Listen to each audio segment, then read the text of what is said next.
Afternoon po mga kababayan, or good evening na. This is Jam, the Filipino channel ng inyong pong lingkod. So today is March 31, 2026. At tayo ngayon ay pupunta dyan sa may Veridian in Green Hills, Connecticut.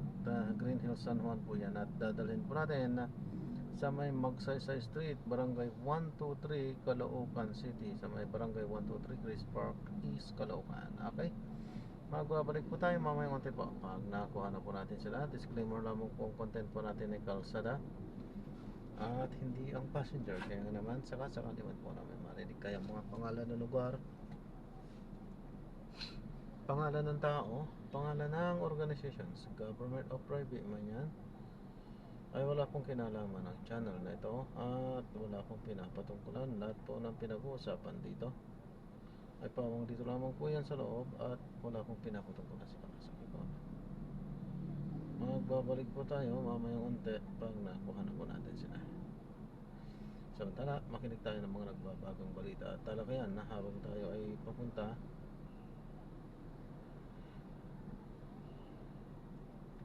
sa ating pick up area.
Hinanapin siya ng mga dokumento nung wala siyang maipakita.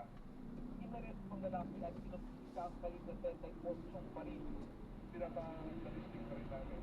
Pero baka sakali kasi baka nagamit na yung baril sa ibang krimen. Yung area kasi na yun na pinagulihan niya is may mga history na kasi ng mga robbery hornet dyan, mga theft. Nagkakabuyaw lang muna ang suspect dahil sa kagalusin.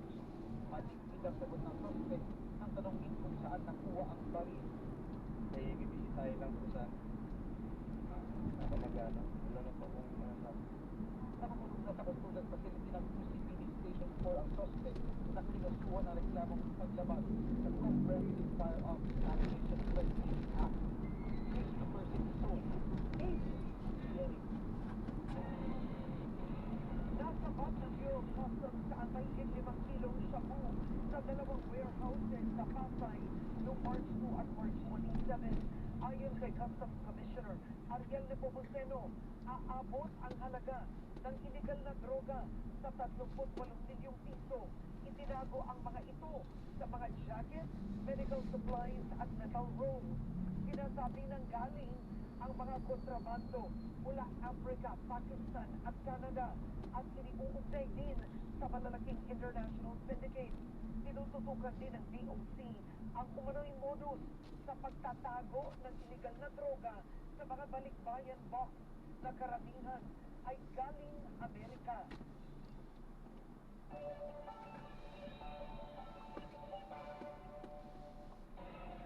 Alamin natin ang magiging lagay ng panahon kay ABS-CBN Resident Meteorologist Ariel Rojas. Ariel, Gabriel, magpapatuloy ang mainit at tuyong panahon sa halos buong Pilipinas bukas. Kita natin sa ating satellite animation, halos wala pong kaulapan sa buong bansa.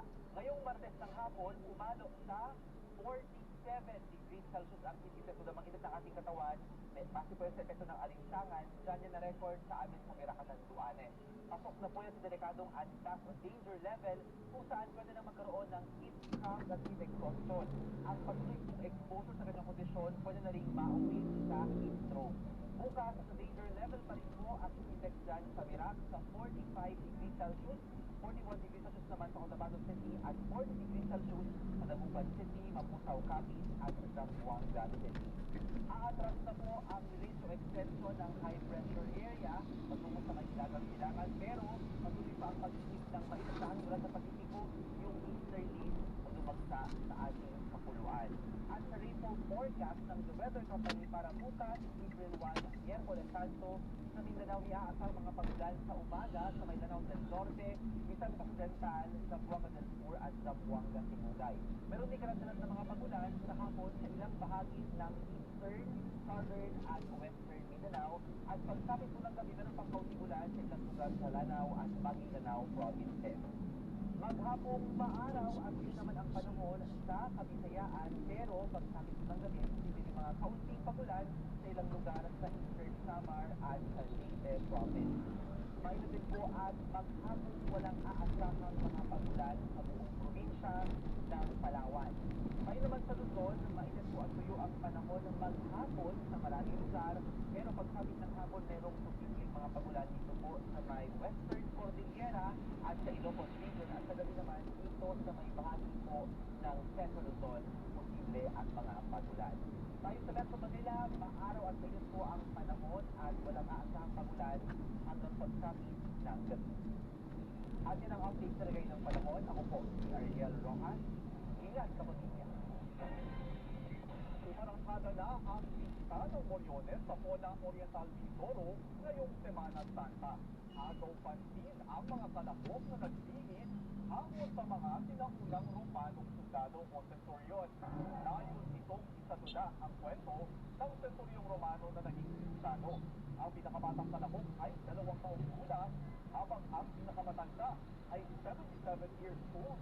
Panata na ito ng mga sumali, tanda ng kanilang pananampalataya. Nasahang ang pagdagsa ng mga turista at devoto sa Pola ngayong Semana Santa dahil sa mga ilatas na aktibidad ng mamahalaang lokal at simbahan tungkol sa buhay at pagpapakasakit ni Jesus. Sa pagbabalik ng City Patrol, mga pasahero sa paliparan, dagsa. At tradisyong paggayap sa Kalbaryo, dinarayo ngayong Semana Santa. Tuloy-tuloy pa rin ang mga balita sa pagbabalik ng TV Patrol. PPPCMM, numero 1 sa aksyon. Ang oras, 7 minuto, makalipas ang ikapito ng gabi. Ang oras ay hatid sa inyo ng Flemex for Kids. Mommies, agapan agad ubo at lemang nakatara. Pangbatang lagundi, Flemex. Magbabalik ang TV Patrol sa TCMM. Ang programang ito ay hatid sa inyo ng Biogenic. Armor up for adventure with Biogenic. Ang programang ito ay hatid sa inyo ng Flemex Forte Serum Capsule. Maluwag ang paghinga, tunawang plema. Basta lagundi, Flemex.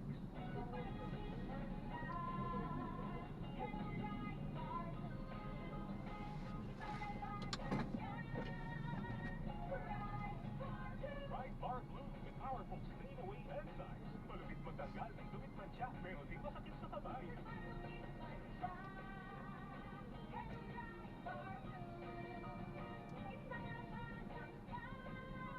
Dustbin that's confident polycotton sa mancha, malupit sa kamay mo, mabalik. Bright Bar Blue manufactured by ACS Manufacturing Corporation, ISO certified world-class quality. Ang atay ay importanteng organ ng katawan. Sa unhealthy lifestyle, maaari itong ma-damage at humina. For liver health, may Liberaid Pro. Ang Liberaid Pro ay silmarine and vitamins. With proper diet and exercise, it may help maintain liver health. Ang Liberaid Pro ay maaaring makatulong sa treatment ng chronic inflammatory conditions tulad ng fatty liver. Take it from the pro. Mag-liver up na. Liberaid Pro. Liberate plus multivitamins is the generic name of Liberate Pro. If symptoms persist, consult your doctor. Para sa maayos na liver function, Liberate Pro. Liver up na tayo. Liberate Pro. Basta AM, TC.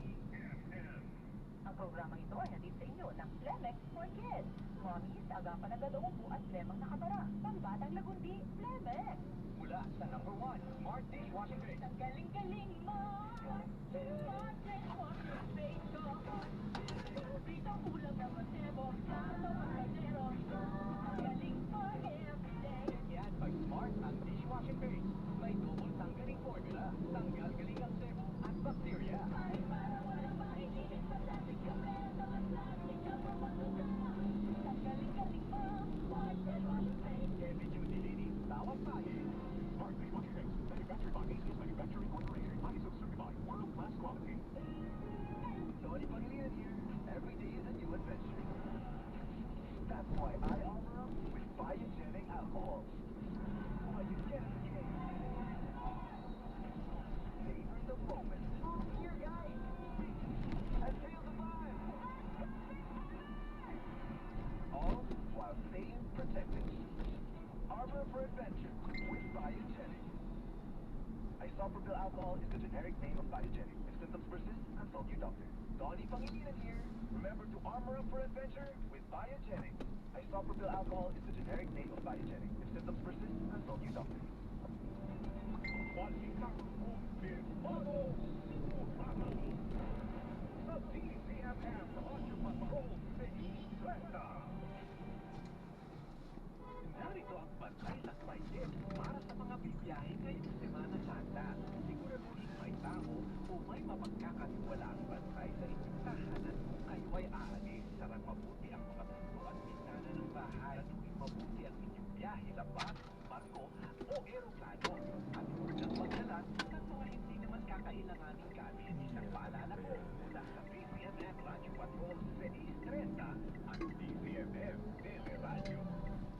Basta AM, DCMM. Mga kapamilya, pansamantalang hindi masusubaybayan ang mga programa sa DCMM Radyo Patrol sa Istreta at DCMM Teleradyo mula April 2, alas 12:01 ng ating gabi. Magbabalik ang regular programming sa April 5, Sigunang Pagkabuhay, alas 4 ng madaling araw. Para sa pinakabagong balita, i-follow ang DCMM Teleradyo Facebook at YouTube channel. Maraming salamat po. TV Patrol sa DCMM at DCMM Teleradyo.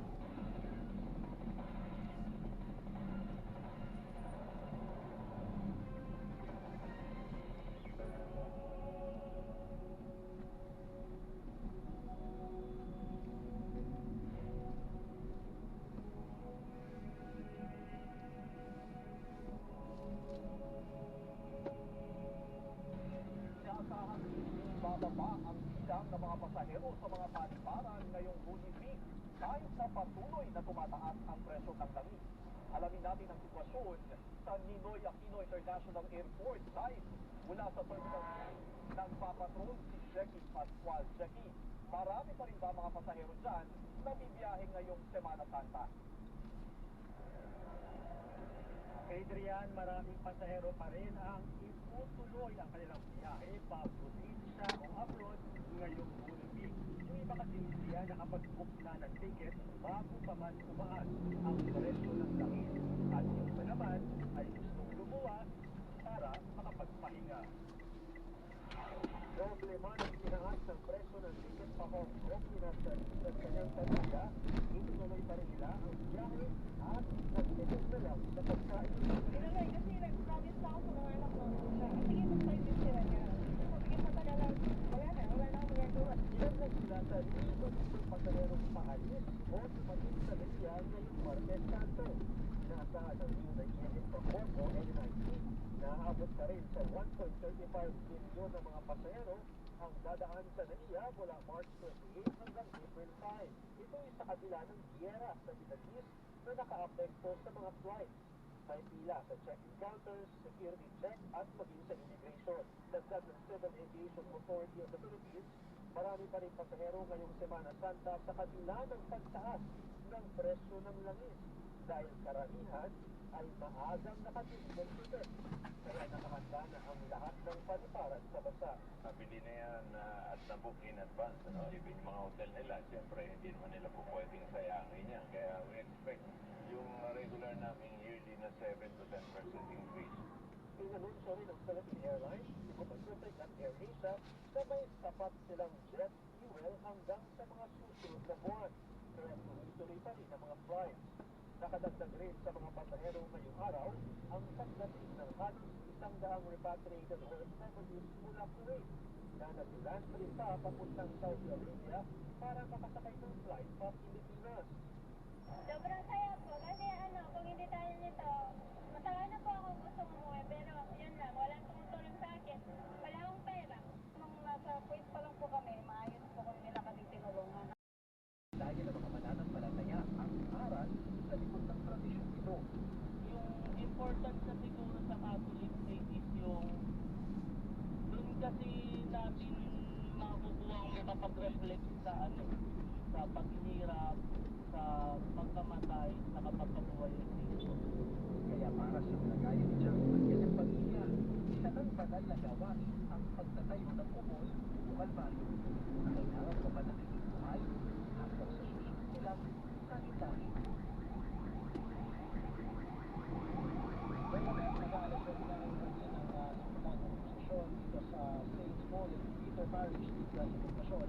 14 na mga replika ng Jesus Nazareno ang ilibot dito sa buong barangay. Samantala, ito namang mga pupuno kalbaryo na ating nakita kanina ay aabot yan sa mahigit 50 at simula bukas ay pwede na pagpasyalan ng mga turista at bukas din sa Bernadette.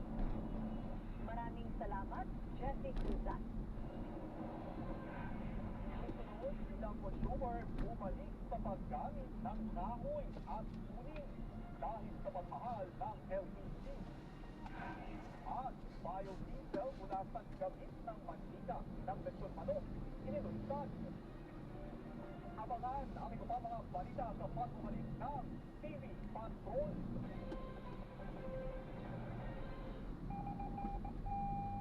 Ang oras, 23 minuto, makalipas ang ikapito ng gabi. Oras sa sa inyo ng ACS Manufacturing Corporation, ISO Certified, World-Class Quality, ACS. Magbabalik ang TV Patrol sa DCMM. Ang programang ito ay hatid sa inyo ng Pride Detergent. All you need is Pride. Alam niyo ba may Liberate Pro? Liberate Pero Pro. Bili ba rin na? Multivitamins pa.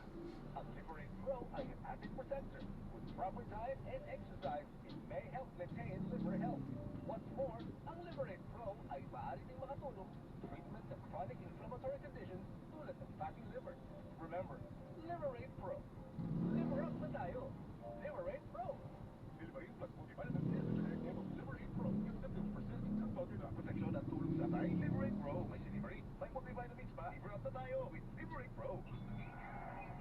Tara na! Sakay na sa GCMM! So, no-drop na natin sila. Maraming salamat po sa panonood. Hanggang sa muli, ingat. God bless. Para po muna, pansamantala tayo gagawa ng ibang videos sa ating susunod na misyon. Para po.